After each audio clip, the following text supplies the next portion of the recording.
Good afternoon, everyone. Here from Kenya. It's a lovely afternoon. And Yes, good going morning, good evening about to go live. to you all, depending It's on anywhere you are morning. in the world. Hi, and thank you for joining us this afternoon on our Bottomless Chatter, where we continue to talk about the African family. So you're very, very welcome. In with me today is Eno Nupo, my co-host. You can say good afternoon. And yeah, you're all very welcome. So thank you for logging in today. And just as a reminder of what we're talking about, because last week we started a conversation. The conversation was excellent, but we were unable to finish the conversation because there was so much to unpack. And basically, what we were talking about was the African family. Now, what about the African family? We were looking at families and looking to see, are we getting stronger together, or are people moving into pockets of isolation and operating on their own? And our opinion is there's definitely been changes in the way the African family is made up and the way it is today as we move into the future. So that is what it is we're going to be talking about and addressing today. And I'll ask my co host, Enno, if there's anything you'd like to say to our followers before we kick off.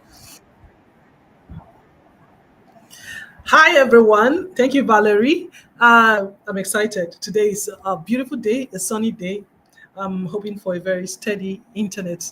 Unlike the last time I was with you, it was an interesting conversation last week. I hope you Mhm. guys caught up with the conversation even when you did not meet us online. Okay, just before I go ahead, I want to please share this video. It's very important that you do so. Share the Yes. videos, invite your friends to join this broadcast. And yes, if you want to just leave a comment and we would get to you and bring you right in studio. All right, so Valerie, thanks for this very interesting conversation on isolation, of isolation, which is actually a sequel to the initial broadcast we had last week on the changing African family dynamics, from communal bonds to isolated living. All right, so yeah, we can go on, Valerie. Oh, thank you, Enno, for just reminding us why we are here today. And what we want to touch on today is something that we mentioned very lightly last week, and that is isolation. So, how do we arrive at isolation? So first of all, we looked at the family bonds. What is it that brings families together? And we touched a bit on what are the causes of families not being as together anymore. And one of the things that has stood out, does not matter which country you're in, which culture you're from, how old you are, is that where we are now as people is we are operating in isolation. So, what does it mean to be in isolation? It means that we're really in a space of, I need to take care of myself. Once I've taken care of myself, then I might have room or bandwidth to take care of somebody else. And when we take care of ourselves, we tend to take care of ourselves, including maybe our children, our immediate nuclear family in some cases. But if you start asking people to go beyond that into their extended family, that is where you find that the challenges really begin to come in. So that's where we're going to start off our talk today. And I'm going to ask my co host, Ono, if we can start off really talking about families and toxicity. Because as we've gotten more informed, moved into the modern world, we've learned that there's some behaviors, especially in Africa, where it's now viewed as toxic behaviors, behaviors that are harmful to other people. I'll give an example. I think for my generation, especially, most of us, when we were growing up, when it came to discipline, We were disciplined through, I don't want to call it corporal punishment, that's what they call it, but we were beaten. So, how were we beaten? Maybe mom would use a slipper or a stick or something, but definitely that was the way that we were disciplined then. And oftentimes, in that discipline, you learn that you have done something wrong. You learn not to do it again. But there's a whole lot of questions about why, what, when, where that you don't get answers to. So you grow up with this as your way of being when something happens that somebody doesn't like. And then we carry that toxicity on through generations, and it looks like now it is changing. I don't know, if there's anything that you've noticed in terms of those toxic things that we incorporated in our past that are affecting our expectations for family now. Yeah. Can you hear me? I can hear you well, yeah. All right.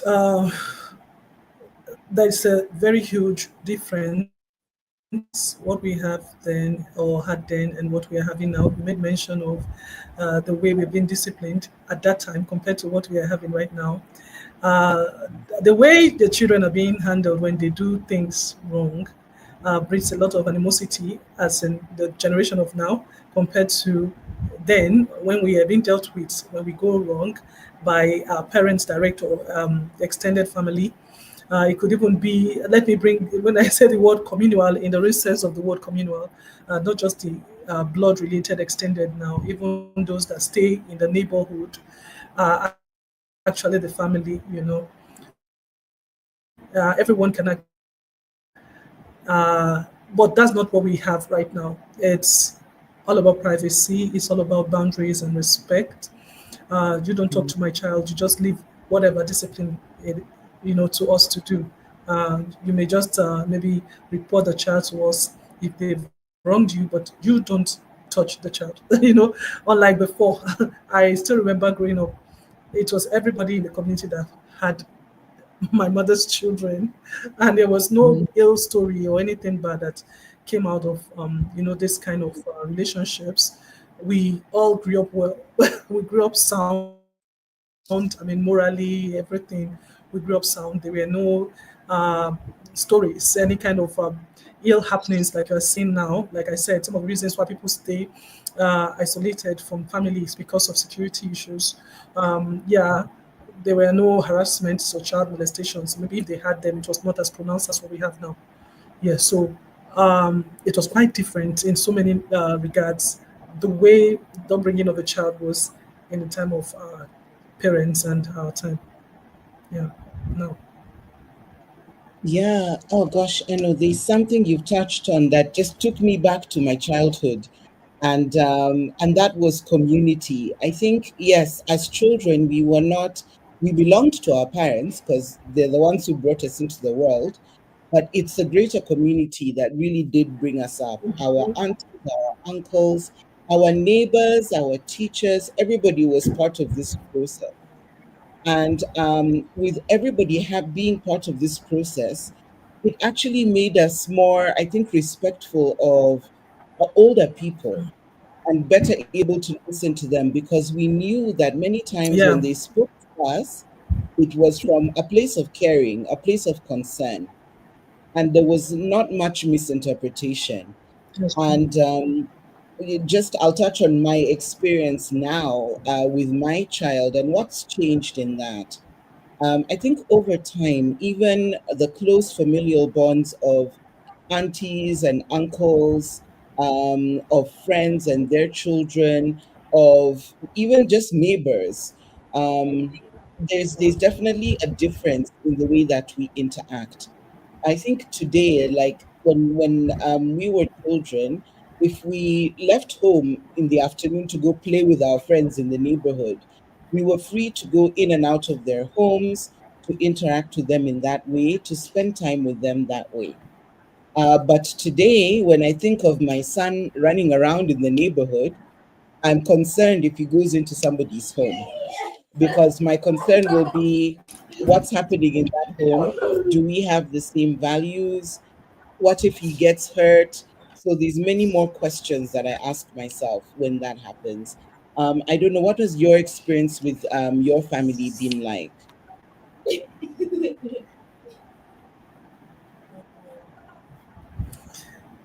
Hello, can you? Hello, I can hear you. I can hear you. Yes. I'm experiencing some network. Oh, you can hear me. All right, darling. Yes. Yeah, what's been my experience? Somehow I just lost touch. I was trying to get to reply someone, Bashir Abdullah Bashman, I beg your pardon, saying he's happy to have us back. For as many of you who are happy to have us back, we say thank you. Do not forget to share this podcast. That's very important to us. Now, how it was like with parents, I mean, with me growing up. Was that the question, Valerie? Yes, I was asking in terms of community when you were Yes, growing I'd like up. you to come. I would Um, like you to and comment in. Yeah. yes, now with your own Okay. family, you find yourself behaving the same way as a parent, or Mm. was it different for you?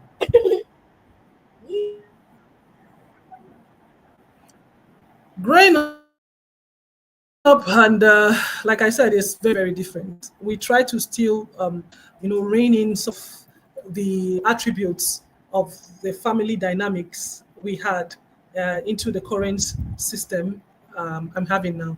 We try to bring in some of those things, but trust me when I say it's very tough. The Gen Z, the Gen that we are having right now, they let you feel like this is all outdated when you bring up some kind of rules. You tell them you can't stay out later than this time. You cannot talk to me while sitting down, especially when the mother is trying to discipline you. You can't sit down when the mother is sweeping the floor. You have to take the stick for the broom from the mother. There's so many things they look at you like, what is she talking about? They can't relate. The kind of discipline we had in our time, uh, the children of these days cannot relate. Whatever it is, I for one, I try not to get discouraged.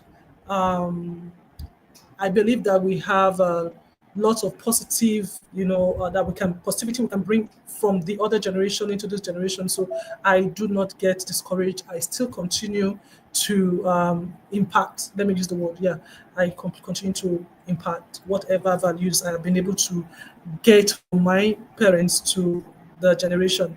There's so many things we would put in in perspective. We won't talk about this side of it. So many the difference from this generation and that generation is quite huge. I will speak about one. In Western Nigeria, there is this tradition, or I don't want to use tradition, it's a culture, is a thing that when an elder is speaking to you, you do not look the elder in the eye. It's a sign of disrespect. You know that, right?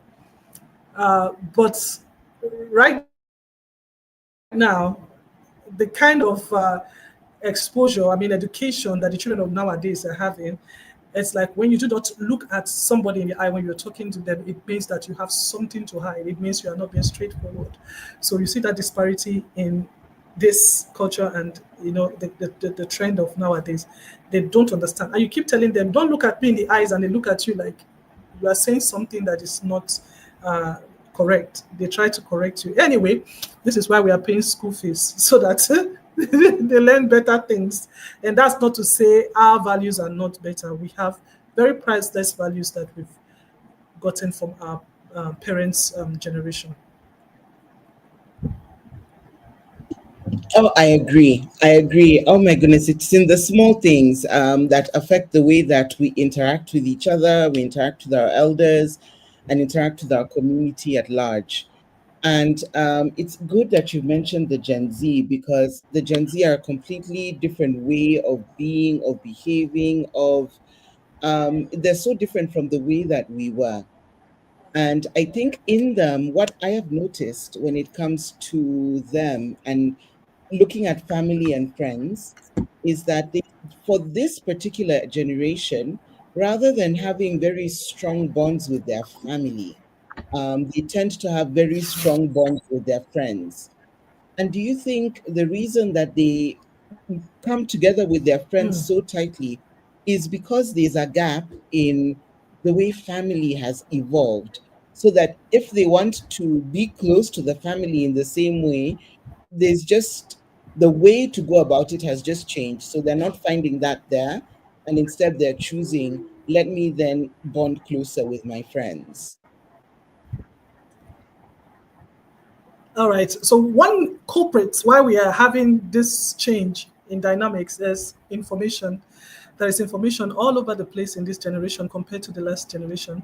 I Mm. think because in those days, what you learn is just strictly what your parents expose you to, or what the school will expose you to. But right now, we are in the internet age where you can have access to a lot of information, and those kind of conversations from this information, you do not even have the courage to have these conversations with your own parents. You definitely go to your Mm. peers, your teams to discuss these things. In those days, you have limited, information. So, but now a lot of things are just flying all over the place. On the internet, you just everything you need is there on the internet. Even the things you don't need is there, and you can't, spark some kind of conversation with your parents because they are from the generation that we're not exposed to this kind of information. And yes, not this. How do I put it? Uh, they were not as approachable as the parents of this generation. There are some certain things our parents or our grandparents couldn't talk to our parents about. For instance, marriage. A lady gets married without knowing anything about family life, without knowing anything. I mean, she knows about cleaning the house, she knows about cooking and all that, but when it comes to, consummating marriage and everything, she has no idea whatsoever. So we had cases of a couple getting into marriage, both the man and the woman not knowing what to do on the wedding night. You know that, right? So compared to this generation, even before they are teens, they understand what is going on because they have access to whatever they see on the internet. So information is one of the culprits. Yeah. Everything they on the TV, everything they see on less than to have it with their parents. So information is one of the culprits. Yeah. Oh my goodness. Yes. Living with teens in this age is very, very interesting character development. And I wonder whether our parents would have said the same about us when we were teenagers. But just the amount of exposure that they have to information and everything, it frightens you because they learn so much more and so much faster than previous generations did. And so you find yourself having to give them information that Yeah. you know is not appropriate for their age, but if you don't give them, they will get it from somewhere else and it'll be packaged in the wrong way and they'll have misinformation and go out and act on that. So, yes, I think definitely that's something that is also impacting the way families are interacting because it feels like it's a very long experiment.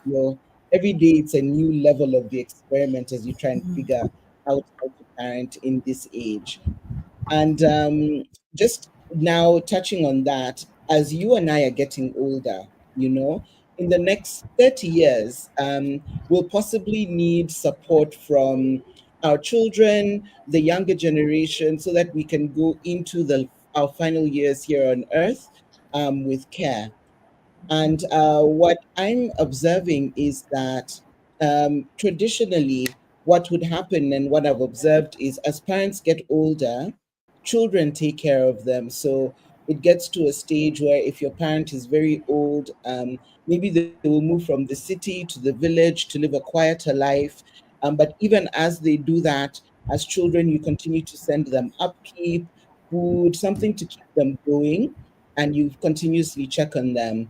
But now, what seems to be happening is less and less people are moving to the village, which means parents and older generations are staying here. And the result of that is that we're seeing situations where people are being left to go and live in old people's homes, or that you get a caregiver, somebody who is just simply there to take care of your parent because you need to work. Now, when we look at isolation and the consequences of isolation as our families are changing, what do you think this means for our elderly parents who are now going through that phase where, they're going through different types of care, caregiving or being put in homes, and potentially for our generation who in the next few decades will will be much older. Would we then be able to count on our children? So, yeah, just your thoughts on that and that type of isolation as well. As well.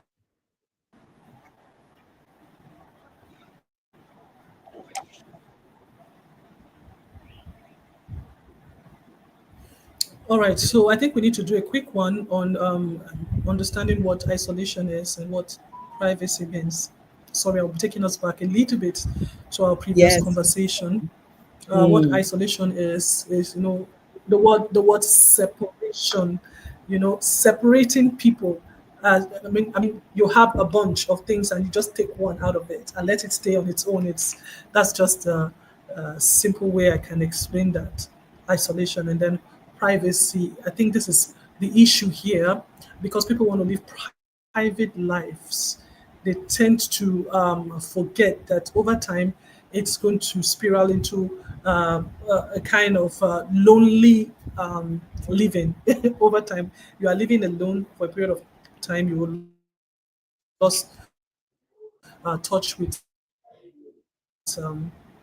What happens is this is going to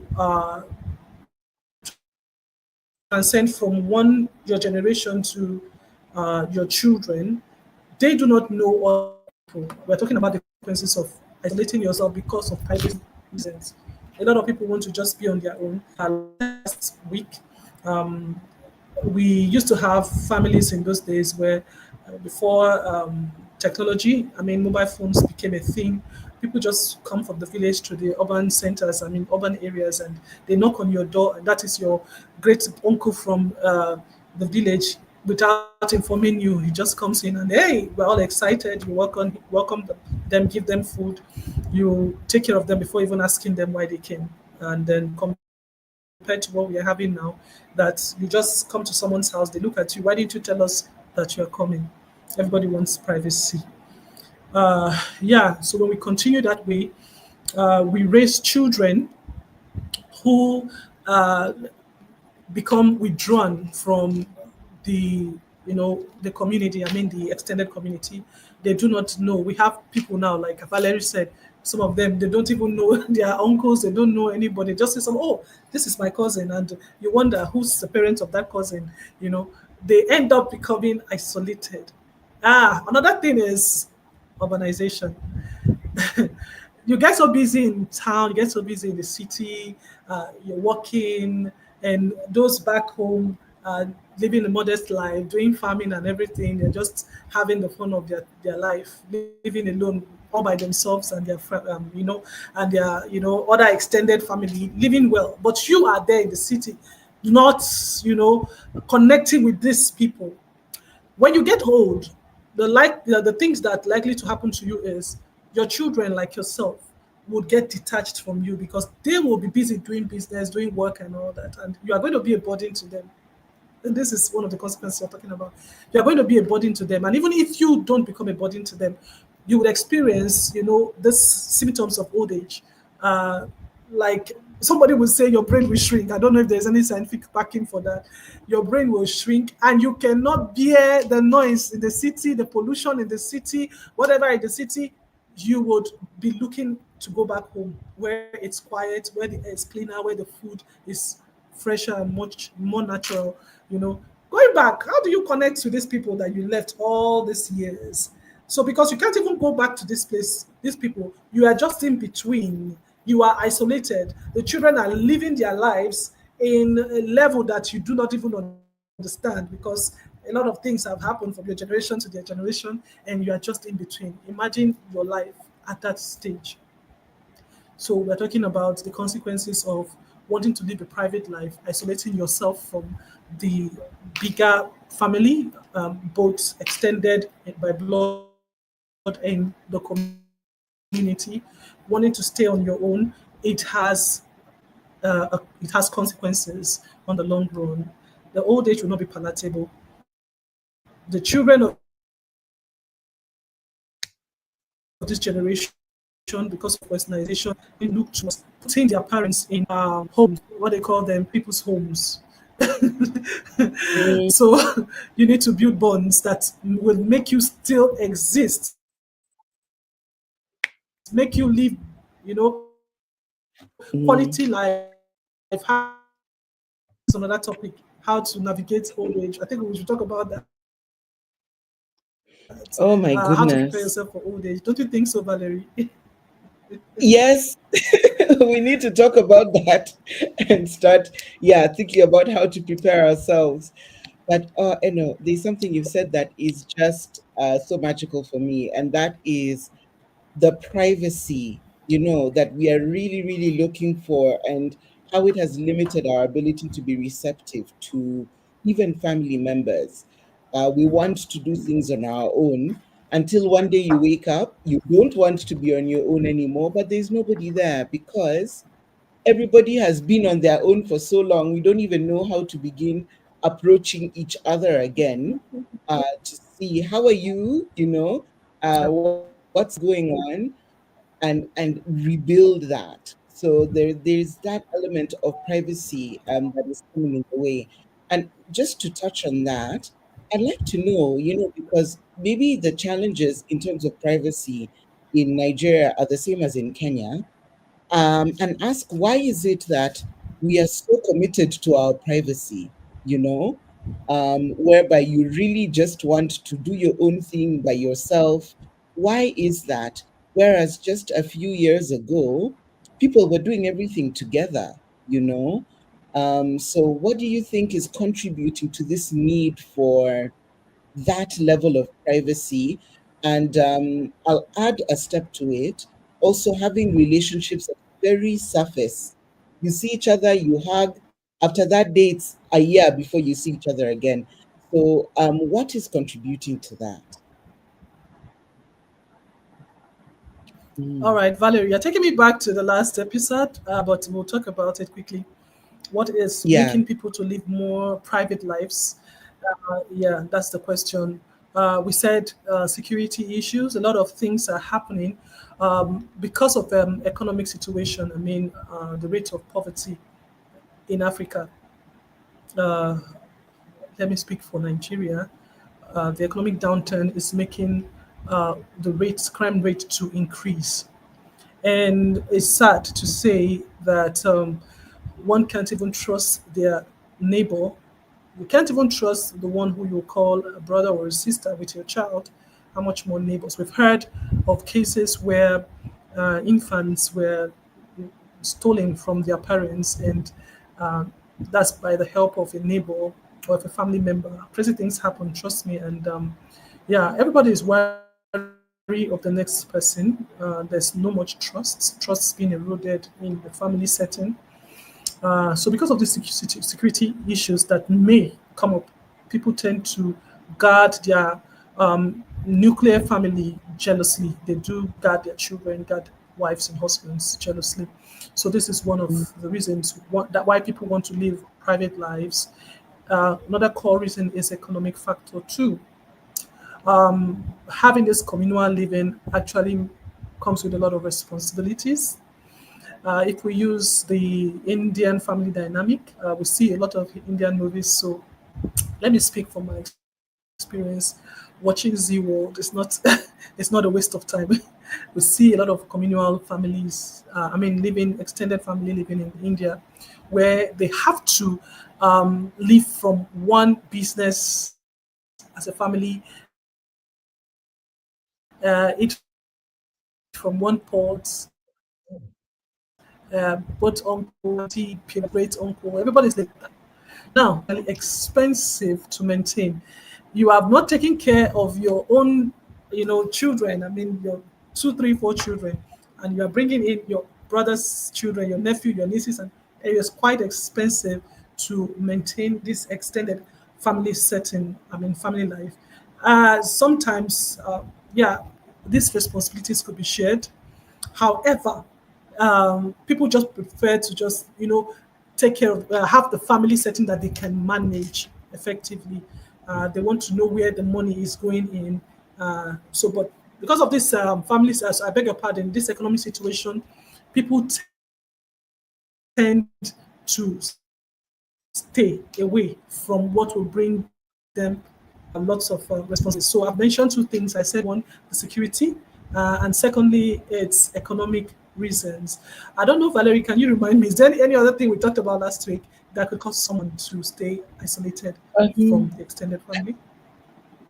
those are very important ones. I think they cut across because definitely I can say yes, they're the same here. And thank you for reminding me of what we had talked about because as we go on, it's now coming back as well. And maybe what we can add on to that is also changes in mental health, in terms of how healthy are we mentally and what people are going through. Because I think now, as the families have been evolving and things have been changing, increased rates of people experiencing depression, anxiety, stress related diseases or challenges due to working are also coming up. And when you're coping with all of those as well, it can be quite challenging to now further incorporate continuously building relationships with family because the relationships are already fragmented. So we can't say you're just going to lean on them. It's a constant job of building. So yes, on your end, what do you think about the mental health issues, things that are coming up that are affecting just the way people interact with each other? Okay, before I go into mental health, I just got to I recall the religious aspect. I mean, beliefs, religious Mm, beliefs. Ah, the religiosity in this part of the world is, I don't know. We are very religious people in Africa, and the more they are religious, the more problem with relationships. I'm sorry to say, but this is the truth. Um, they come up with stories like, this person is not safe to relate with.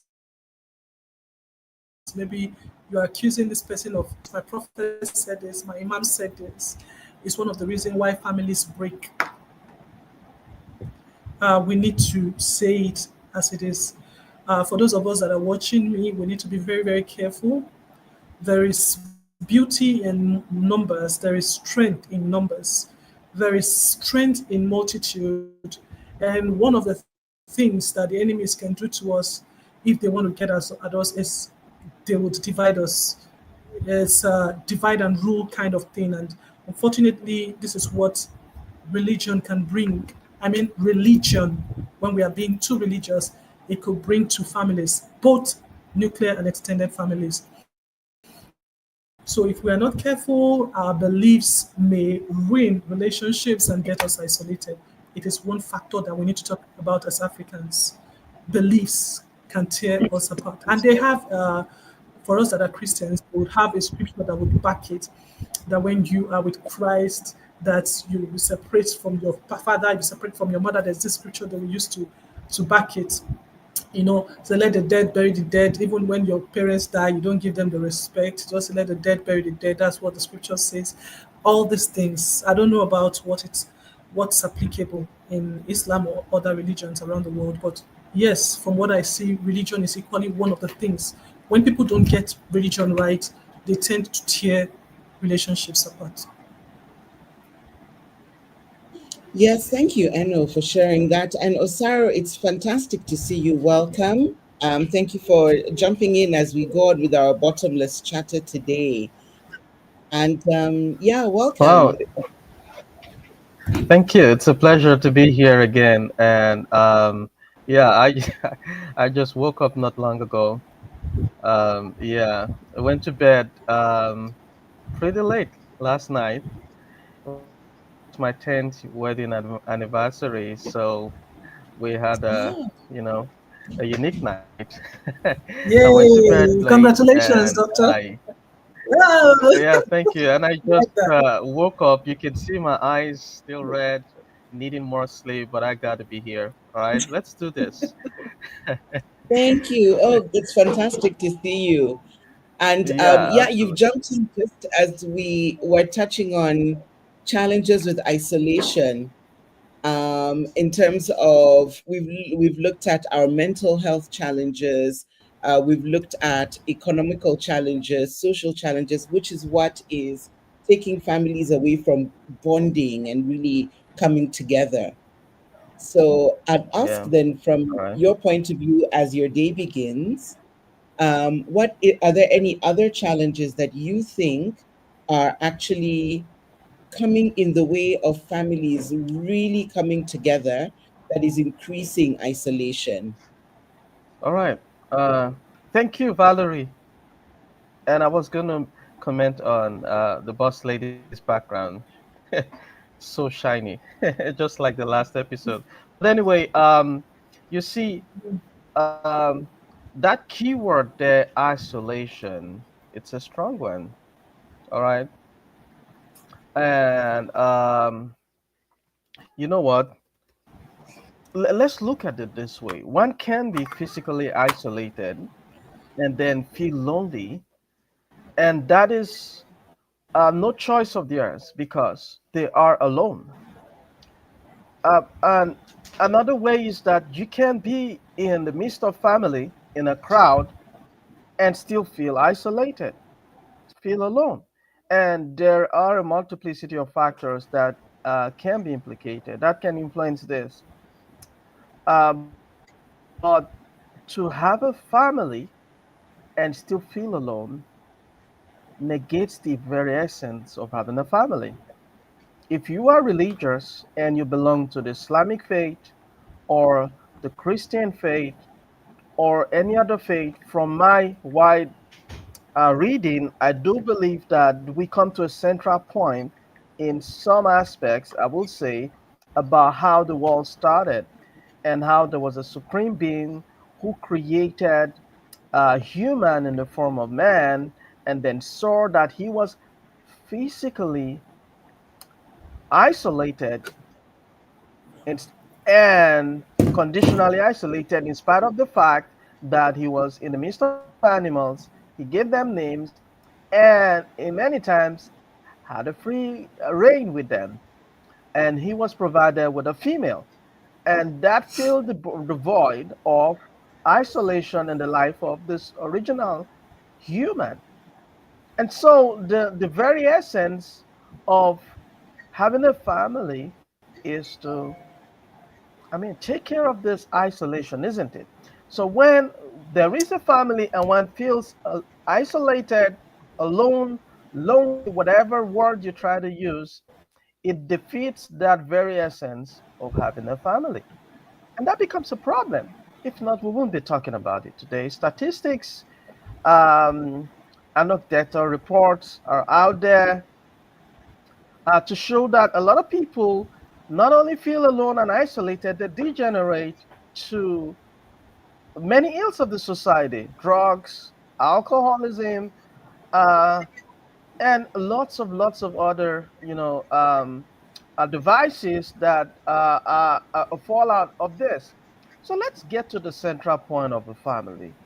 We have a family, and then you feel isolated. It's a problem. Now, if we decide to start to look at factors that contribute to this, we'll talk about a couple of them that everybody can relate to. And I do believe that you ladies have given justice to it.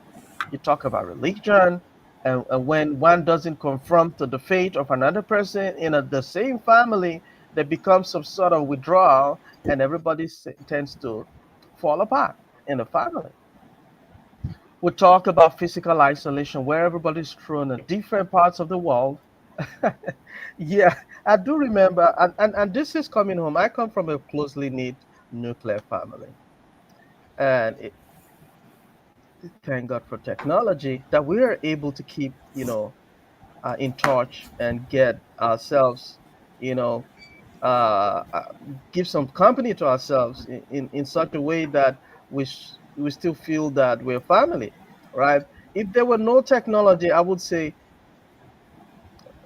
the happenings of life has thrown us in different places, even within the same country, in different states, trying to meet the challenges of life, trying to make ends meet and the likes, raising a family in different places. And so that causes physical isolation.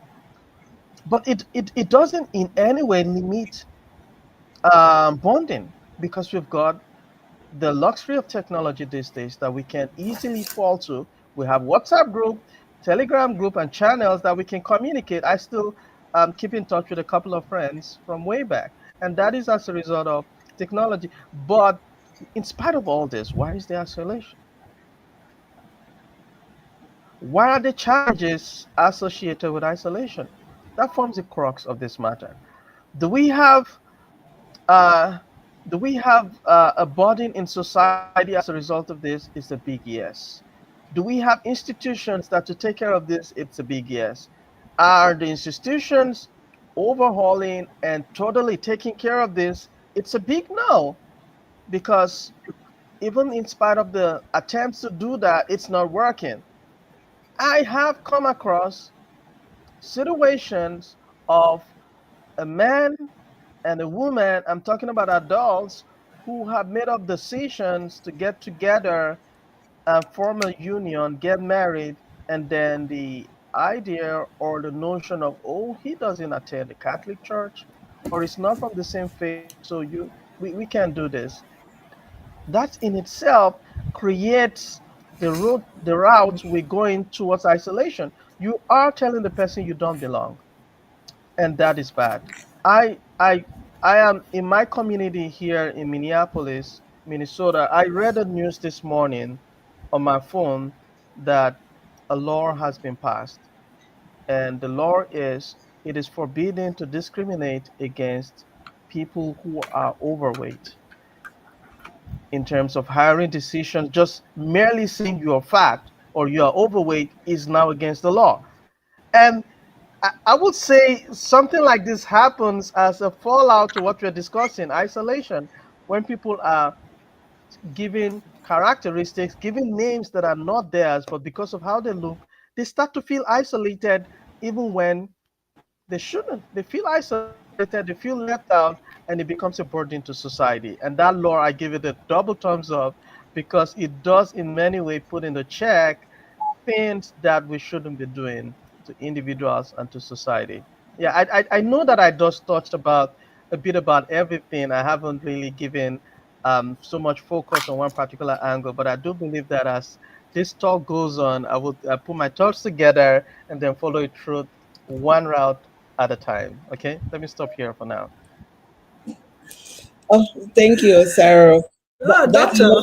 you know what you just said. Valerie, a minute, please. I beg your pardon. All right. So, Okay, doctor go was ahead. touching on the law that was passed uh, on stigmatization against the ones that are big. By the way, I am the big sized person. So I wanted to ask a question. I remember when you asked a question the other time about the chicken and the egg. Sorry, we're taking like 5 or 10 minutes out of the routine. I mean, out of the topic we're having. All right. So you asked a question, It's a bottomless the topic. chicken or the egg, which comes first. So I want to ask a question with what you have said concerning weight. It is very easy for us to pass laws, but let's look at this thing critically, objectively too. For those that are big sized, please, no one should stigmatize them. I just need to put this caveat out. No one should stigmatize them because some of them, it could be a medical condition. But for as a business person, how would you deal with a case like your airline? Somebody is buying a seat for a flight, and when the person comes in, the person can take two seats and you cannot stigmatize, you cannot you cannot isolate them. How do you as a business person deal with this? Especially a case All like right, that, yeah. that question is going to me, right? Well, I don't own an Yes, it's you. airline. I wish I did, and hopefully it can happen in the near future. I haven't come across that, but I'm going to answer. You want me to answer it as a business person? That's the lens you want me to look at it from, right? Whatever. A business person. I'm looking, yeah, from a Oh, business okay. lens, yeah. Go ahead. All right. Yeah. So, boss lady put me in a tight corner, but I'm going to be honest about this. Will All you be right. charging And them for in an no extra way seat? Because if you charge me for an extra seat, I'm going to cry. If you charge me for an extra all seat, right. I will cry. I have to pay the same Cry. Okay. fare as the one who is a slim person. Yes. So let's do it this way. Currently, it does happen. The flights, and I'm saying this, okay. When I travel overseas, my family, I paid for everybody except and when any of them was below one. Now the thing is this: you are paying for the seat. You're not paying for the person. So when you get into an airplane, I'm coming to how I would answer it, boss lady. But I'm just going to be saying what exists now, the status quo. When you purchase, when you want to fly with almost, I've flown with a lot of airlines, international ones, and I know what obtains. You are not paying in many ways for them to take you from one destination to another. You're paying for the seat. And when you sit down there, it's going to take you from one place to another. So we're coming to the chicken and the egg. So if you are going with an infant, and I'm saying this because I've done this a number of times, if you're going with an infant, you are given the option of putting the infant on your lap, an option that I take when it's really pricey. And you don't pay a lot for that infant. So, for example, if the flight costs you $5,000, the infant will cost you about $800. So, what does that say? You're actually paying more for the seat than being on that flight. The rest is for in-flight entertainment and the likes. All right. So, if that happens, it means that if you are plus size and you sh- and you want to feel comfortable, then the onus lies on you to buy two seats. All right, because I mean, you're paying for the seats, isn't it? Now, But is it their coming fault? to me, okay? Well, coming to me, all right. I would, as a business person, seasoned at that, I would, the first thing you do is to have policies. And when you have policies that are robust and comprehensive, you would have proactively envisaged such situations.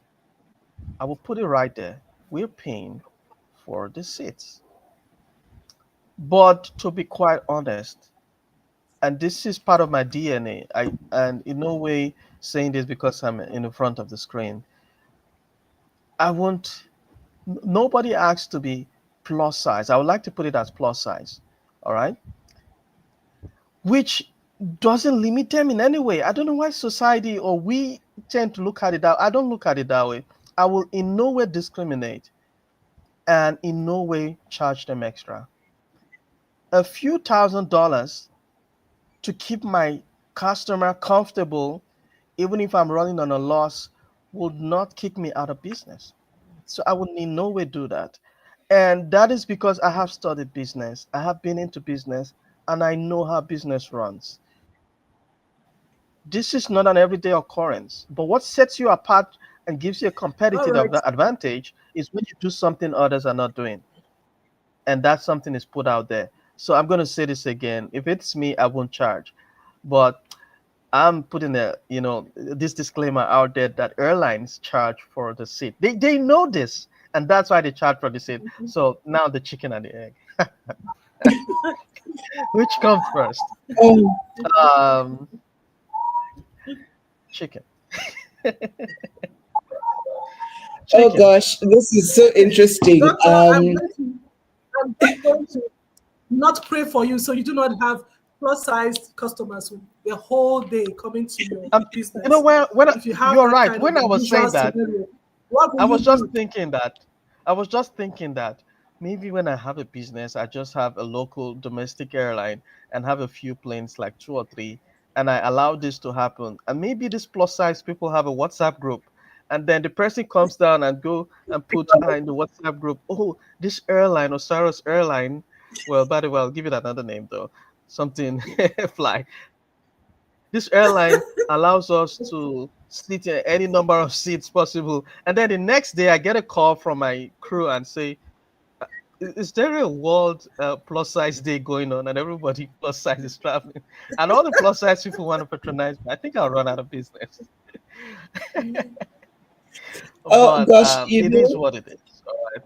It is what it I'll is. just make one comment. Well, Um, if I can, I'm also generously figured, aka plus size. There's plenty of meat on these bones. And one of the things I was thinking about is they need flights which have seats for African bottoms. It's not our fault. Sometimes you get onto a flight and genuinely you would fit, but there's just a little bit of extra hip that is leaking out of the side, and you feel squished. So for those airlines, it's we To be just honest, accommodate culturally Oh my God. depending where you did you land. guys? Yeah, did any of you fly Air Asia? Sorry that I have to say it, but I have to. I Yes, mean, did any of you try fly Air Asia? Yeah, I've used Air yes. Asia. I think once or twice. Yeah, Air Asia. Yeah, they have very small seats, right? The For seats are yes, no first class for you to fly on. So no. maybe if they had a first class, you will Yeah. say, "All right, I'll choose that." But the seats are quite compact. Let me put it that way, compact. All right. And So if they're I think compact, wouldn't they have had such a yeah, they should have had a number of scenarios like that. So while this is on and we are talking about this, I would like to Google something related to that. And then we'll decide finally what comes first, the chicken or the egg. for the egg. Oh, great. Oh, thank you. I think I needed that break and light moment because the topic I know the itself is, answer. I know the answer already. yeah. Oh, you do? All right, Let's wait please for go you to ahead. Google. Yeah. So while we wait for doctor, Yes. Oh gosh. Oh, okay. as as we circle into our isolation again, thank you for the light moment, and yes, the reminder of Oh my God. this is an interesting law. So I'm interested in reading up on all the little things that it entails. Um, one of the things that it brings out that really does connect to our topic again in isolation is vulnerability, because people who are experiencing being vulnerable in some way, shape, or form might isolate themselves from their families, and therefore sort of be alone. And also, even being plus size could be one of those vulnerabilities where in the family, there's something about you that separates you or makes you different from everybody else within the same family. So maybe you could give us insights on your family experiences if you have any occurrence like that.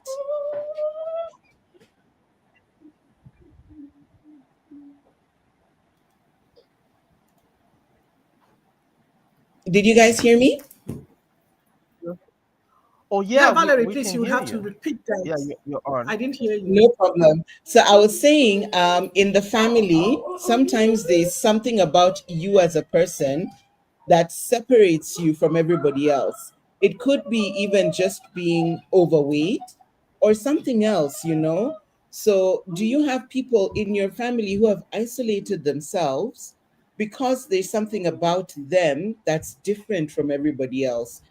Be it maybe they're going through, especially when we talk about economics, they might not have a job, they might be overweight, they might have gone through a divorce, something that makes them feel like they need to be separate from the rest of the family.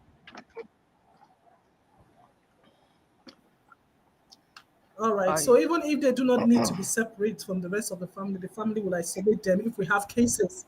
I mean, religious induced isolation, religious cases induced isolation. Like I said, if somebody in the Mm, family becomes the black sheep by the prophet of the family, of course, everyone would not want to do anything with that family, and complex issues setting, mental issues setting, and they stay isolated from the other people. So when the others are doing things together, they do not want to have that person to be a part of what they are doing.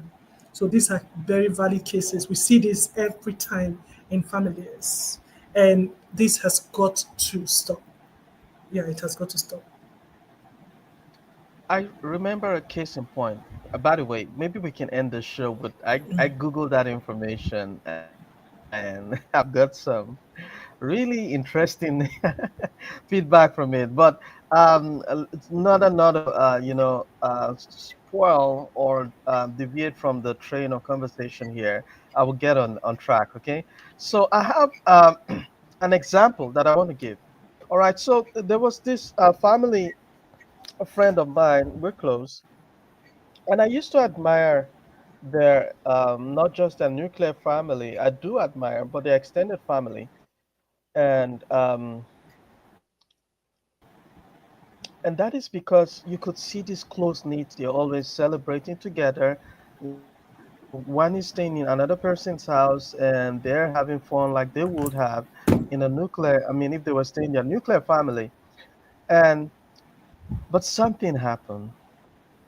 There was kind of like, you know, it's not only that we isolate people. Sometimes people isolate themselves for personal reasons.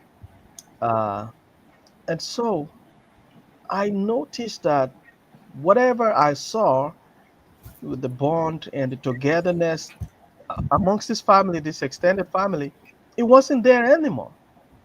And I was wondering, such beautiful thing people allowed to be thrown away.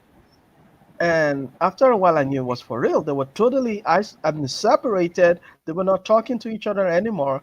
And I, tried to question and find out what was happening.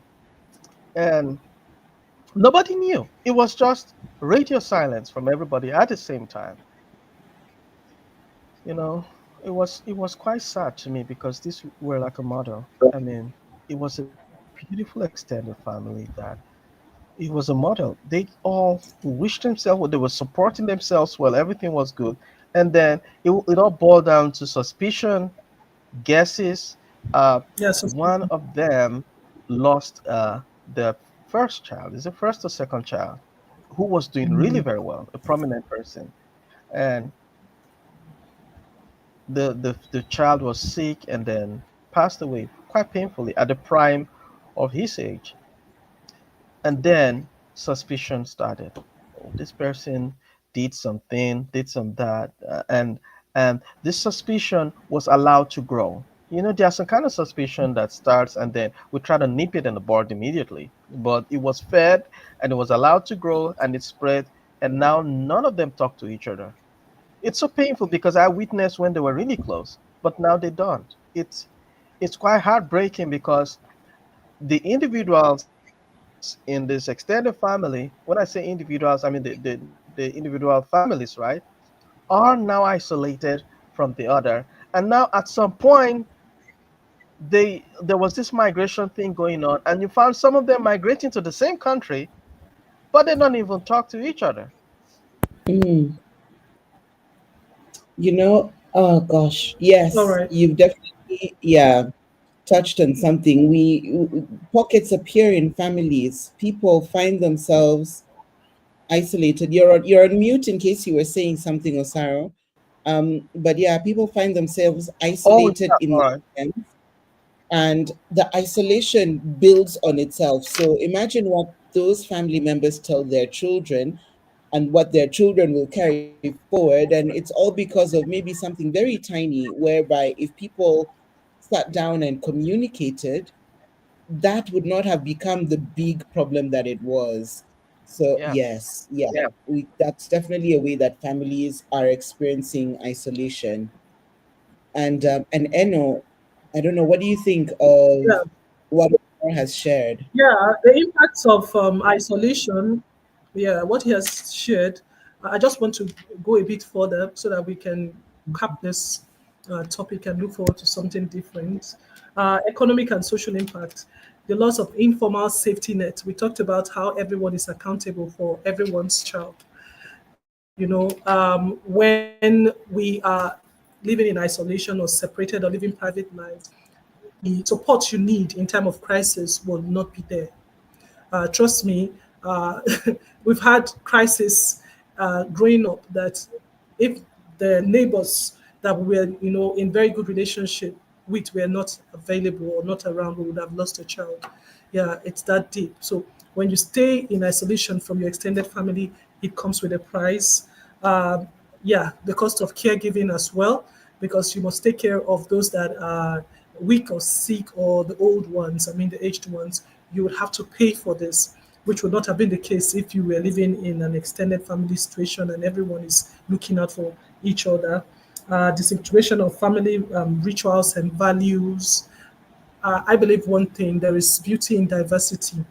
And when you are not connected to your roots, connected to the people who are related to you by blood, you tend to lose a lot when it comes to your values, your the rituals, your tradition, your culture, you lose a lot, and there will be no moral, accountability. When you know that when you do something, there is a set of people you are, answerable to. You cannot go home because you have done this. They had this very strong, tradition, when you have extended or village family living, when someone misbehaves, they can even ostracize the whole of their family because of the fear of this ostracizing. Everybody behaves themselves. Yeah. So when everybody starts to live private lives, the accountability lost, there'll be loss of accountability. So there's so many things. But what is, very important to me, what I actually every now and then I think about is the fact that the word isolation, living that word as it is when you are old. Old age comes, and if you are not the type that is very good with family, if you are not the type that lives very well with people, you would suffer at old age.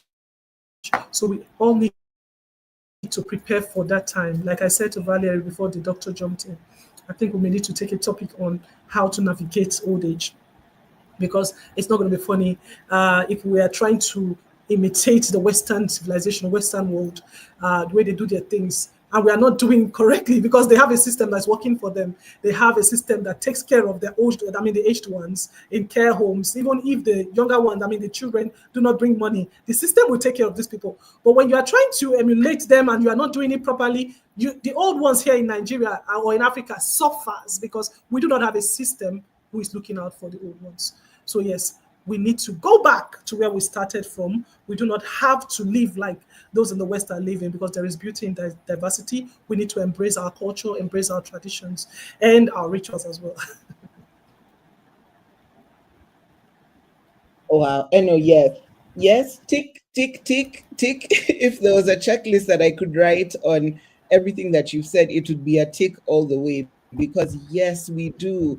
And it's good to look and learn, but some things we can't emulate because we are simply different. Our culture is different. Our way of being is different. Our infrastructure and facilities and resources are different.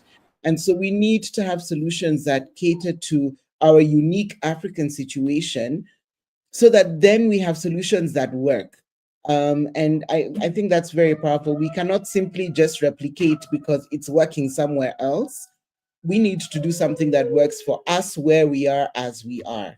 Yeah. And Osara, what would you like to add on? Because Eno has just really put a fantastic point on this, but what would you like to add on? Oh yeah. Yeah, that's true. And I like the fact that we're getting into solutions now because it's not enough to talk about the ills, about what is happening, but of course, how to mitigate these things just for the betterment of society. I mean, that's what we stand for. We stand for. Um, so, simple things like we've already seen that isolation, physical isolation can be a challenge, but we've got to live with it because a lot of people are just all over the place, getting busy with different parts of their lives that we cannot, um, do away with physical isolation. So what you can do is, in the community where you are, and I'm speaking to those directly that are at the moment physically isolated from their families, your family can come from other places. Your community, you can find people you share similar values with. You can join a club. Like, I do have a chess club that I join every Saturday. And what I do is that I meet with people who like to play chess, like I do, like minded, and, get busy with them. Um, So we can actually defeat isolation by forming families wherever we are, people of like minds, and doing things in common that helps us get out of the boredom circle. Not only that, we can leverage technology. Have a family WhatsApp group. I do have a family WhatsApp group. We play on the WhatsApp group. There are a lot of things we can play with. There's Kahoot, there's BlueKit, we even do quiz programs, and there are prizes. And this beyond having a sense of people you talk with and you make have communications with, it helps us to keep life going. It helps us to get back to the roots. When we do these things, it reminds us of things that we have done before that made us happy, and we try to replicate it. You can have challenges in the WhatsApp group. I give example. I look for pictures, or my siblings or my parents look for pictures we've taken a long time ago, and we post it and we say, okay, guess what date or what year this picture was taken, and the winner wins this amount. You know, things like that. Like I'm going to do to our viewers now. And apologies to our my co-host that we didn't discuss this earlier. So I'm going to ask our viewers, and there is a prize for this. Okay, a prize, and this is personal. You send your uh, account number, and we'll give you the prize. All right. So I need you all to tell us the first day we started the coffee chatter on this program. So this is a giveaway we're doing, all right? So, and this is like the fastest fingers, the first two correct answers. The first day coffee chatter was started on We Table It, and you have yourself a mouth-watering prize, all right? So that's a way for us to contribute to giving our teaming viewers some sense of belonging, in a family, and who knows? This may be curing isolation in someone's life. All right, so that's it, and that's on a serious note. So I was giving examples. So when I say on a serious note, we're waiting for answers. You can post it here, or you can send it as a DM on our message. So things like that, little things like a challenge in your family WhatsApp group, in your family Telegram group, can in many ways make the weekends or the weekdays of people, and that in itself goes a long way in mitigating the fallout of isolation. So these are a few ways we can do this. Many people fall back to religious activities. You see people going to the mosque, for those that follow the Islamic faith, to pray or to socialize with like minds and build themselves up spiritually. This thing happens in the church too. There's a lot of programs going on that helps people to build their faith, but at the same time associate with like-minded faithfuls, and this in many ways get you out of the boredom cycle. Joining an activity group in the church or in the mosque or in whatever faith you're doing or in your workplace also helps. But the key here is not just joining anything, but joining things that you relate with, things that you are happy with, and most especially things that build you while you cure your isolation.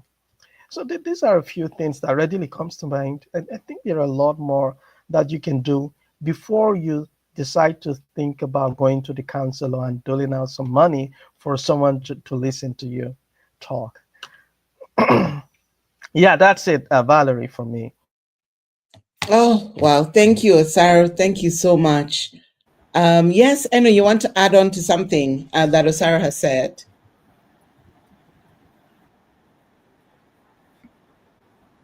Okay, not what Osara has said. I just want to appreciate quickly those that have been following us and sharing. I see them. I want to acknowledge them and the activities so far. Bashir Abdullah Bashman, every one of you who has shared, we want to appreciate you. Thank you so, so much. Really wanted to be a part of this broadcast. We want to hear your opinion on the topic. It's important that maybe once in a while just jump in. I think we've done that over a couple of times, but we want to hear from you guys. I would like to ask a question to everyone. What is it in your extended family that you would want others to emulate? I mean, when it comes to coming together of your people, maybe the way you guys meet. I can say for those from the East, there's something they do that I really wish those from my part of the country would do. I mean, the way they go back home at the end of every year, everybody goes back home. So what is it in your own community? What do you do that you think you like and you would want other people to emulate? We want to read in the comments. We want you guys to tell us in your community, what is it that brings you guys together? I mean, extended family gathering, whatever it is, we want to learn from you. So we're looking forward to your comments and we will share them as they come in. Thank you. Well, thank you, Eno. for that. And yes, please share. We want to not only learn, but also emulate, as she has said. And I think my takeaway from today would be in families, when it comes to isolation, sometimes it's something as simple as communication. So I would say that we need to move it towards breaking cycles of bad communication, communicate with each other, and learn to forgive each other. Look at the cost of the loss versus the cost of gain of not forgiving. So learn to forgive each other.